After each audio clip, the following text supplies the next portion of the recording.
Hello बच्चों, देखते हैं क्वेश्चन के अंदर क्या गिवन है। A satellite is revolving around the earth in its equatorial plane with a period T. ठीक है, अर्थ का अराउंड एक सैटेलाइट रिवॉल्व कर रहा है, उसका टाइम पीरियड क्या है, टी है। If the radius of earth suddenly shrinks to half without change in mass, then the new period of revolution. ठीक है, अर्थ का रेडियस क्या हो जाता है हमारा, आर होता है, तो r/2 हो जाएगा विदाउट चेंज इन मास। जो कैपिटल एम है उसमें क्या है, नो चेंज है। ठीक है, एक सैटेलाइट के घूमने की बात हो रही है, टाइम पीरियड की बात हो रही है, तो इसमें क्या हमारा क्या आएगा, ऑर्बिटल वेलोसिटी का रोल आएगा। ठीक है, ऑर्बिटल वेलोसिटी कम ज्यादा होने से ही हमारे टाइम पीरियड पर फर्क पड़ेगा, और उसका फॉर्मूला क्या होता है हमारा, root G capital M over R. अगर मैं इसका रफ डायग्राम बनाता हूं, ठीक है, ये अगर मैं अर्थ ले लेता हूं, ठीक है, अर्थ का मास m है, रेडियस r है, कैपिटल R है।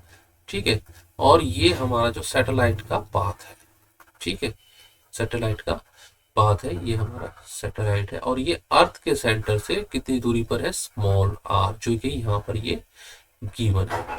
ठीक है, अब क्वेश्चन में अगर हम देखें, कैपिटल M जो मास ऑफ अर्थ है, इसमें तो कोई चेंज है नहीं है, तो नो चेंज है।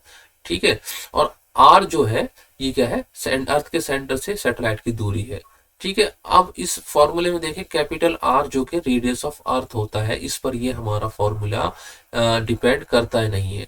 ठीक है ना, इस पे डिपेंड नहीं कर रहा है। ये ऑर्बिटल वेलोसिटी है, अर्थ के रेडियस पर नहीं डिपेंड करती। अगर इस फॉर्मूले को देखा जाए तो अगर हमारा अर्थ श्रिंक हो जाता है, r/2 पर चला जाता है, तो भी कोई इफेक्ट ऑर्बिटल वेलोसिटी में नहीं पड़ने वाला।